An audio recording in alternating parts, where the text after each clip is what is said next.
Om Swastiastu.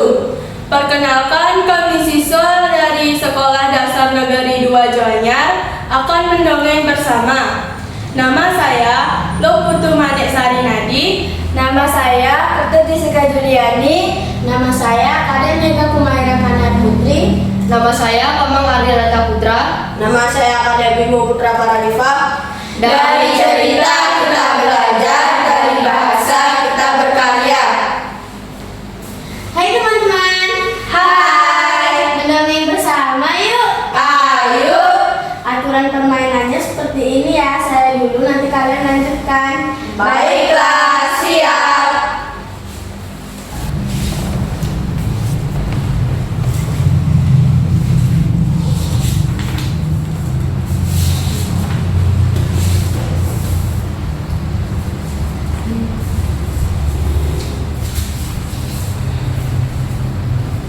Kita mendongeng Timun Mas ya. Iya.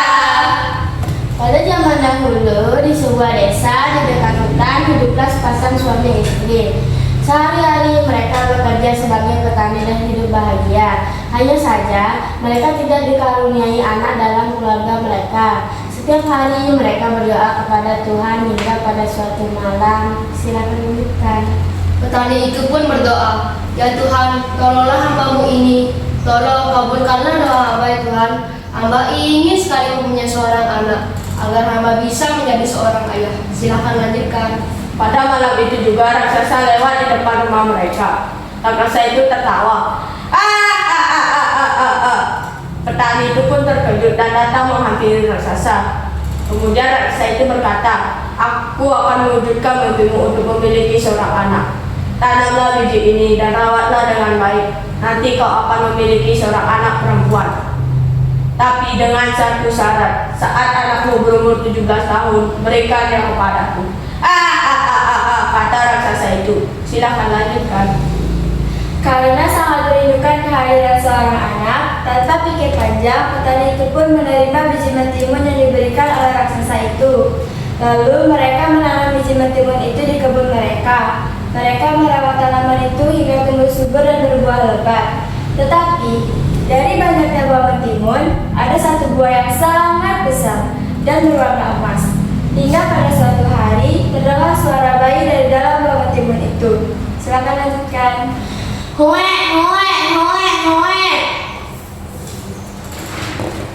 Benar saja, di dalam buah mentimun tersebut terdengar suara bayi. Petani tersebut memanggil suaminya. "Suamiku, suamiku, dengarlah ada suara bayi di dalam buah mentimun ini."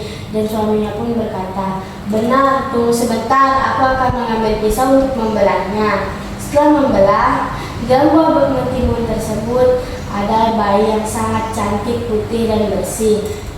Petani tersebut membawa bayi itu ke dalam rumahnya dan memberikan nama Timun Mas. Silakan lanjutkan. Setelah petani membawa Timun Mas ke rumah, mereka merawat Timun Mas dengan penuh perhatian dan penuh kasih sayang. Sehingga Timun Mas tumbuh menjadi anak yang cantik, putih dan bersih. Timun Mas juga tumbuh menjadi anak yang baik dan suka menolong orang tuanya. Mereka selalu bersyukur dan berdoa agar keluarga mereka terlindungi dari segala mara bahaya. Mereka juga berdoa agar keluarga mereka selalu mendapat kesejahteraan dan hidup dengan bahagia. Hingga pada suatu hari, ada seorang kakek yang datang ke rumah Timun Mas dan mengetuk pintu rumah Timun Mas. Kakek itu berkata, "Terimalah kantung ini. Kantung ini berisikan benda ajaib yang akan membantu anakmu nanti." Setelah berkata seperti itu, kakek pun pergi. Ayah Timun Mas pun menyimpan kantung itu dengan baik. Ayo lanjutkan. Tibalah saatnya. Kini Timun Mas sudah berusia 17 tahun. Raksasa datang menjemputnya. Raksasa itu memanggil Timun Mas. "Timun Mas, di mana kamu? Keluarlah." Ayah Timun Mas pun terkejut setelah raksasa memanggil nama Timun Mas. Ayah Timun Mas pun pergi mengambil kantung yang berisi benda ajaib dan memberikan kepada Timun Mas. "Nak, bawalah kantung ini. Kantung ini akan menyelamatkanmu." Timun Mas berkata, "Baiklah ayah." Timun Mas pun pergi sambil berlari. Ayah Timun Mas datang menghampiri raksasa dan berkata,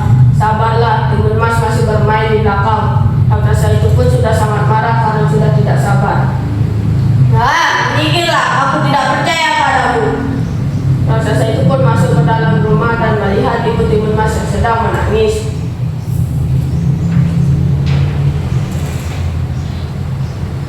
Ibu Timun Mas memohon kepada raksasa agar anaknya tidak diambil. Tolong jangan ambil anakku. Raksasa itu pun sudah sangat marah dan menendang Ibu Timun Mas. Kemana Timun Mas? Berikan dia kepadaku. Raksasa itu pun melihat Timun Mas yang sedang berlari. Silahkan lanjutkan. Hai raksasa, aku di sini, kejarlah aku. Raksasa pun mengejar Timun Mas dan Timun Mas melempar benda ajaib yang pertama, yaitu sebuah jarum.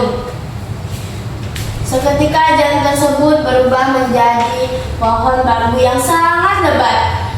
Raksasa pun kewalahan untuk mengejar Timun Mas. Silakan lanjutkan. Timun Mas hampir terkejar dan ia langsung melempar benda yang kedua, yaitu segenggam garam. Seketika semua berubah menjadi lautan yang sangat luas. Raksasa pun berenang dengan susah payah untuk menyusul Timun Mas. Kemudian Timun Mas melempar benda yang ketiga, yaitu biji mentimun. Seketika terhampar pohon mentimun dengan buah yang sangat lebat. Raksasa pun dengan lahap memakan buah mentimun itu dan tertidur pulas melupakan Timun Mas. Silakan lanjutkan. Ayah dan ibu Timun Mas khawatir karena Timun Mas tidak kunjung kembali pulang ke rumah. Mereka terus berdoa kepada Tuhan agar Timun Mas selamat dan kembali pulang ke rumah. Silakan lanjutkan. Di saat itu raksasa terbangun dan mulai teringat dengan Timun Mas. Timun Mas melempar benda ajaib yang terakhir, yaitu segenggam terasi. Terasi tersebut seketika berubah menjadi lautan lumpur. Lautan lumpur tersebut menyedot raksasa hingga raksasa lemas dan tidak bisa bernapas dan mati. Silakan lanjutkan. Timun Mas berlari sekencang mungkin untuk kembali pulang ke rumahnya. Ayah, ibu, aku pulang, teriak Timun Mas. Ayah dan ibu Timun Mas terkejut lalu menyambut Timun Mas dengan penuh haru. Akhirnya mereka hidup bahagia, damai, dan tentram.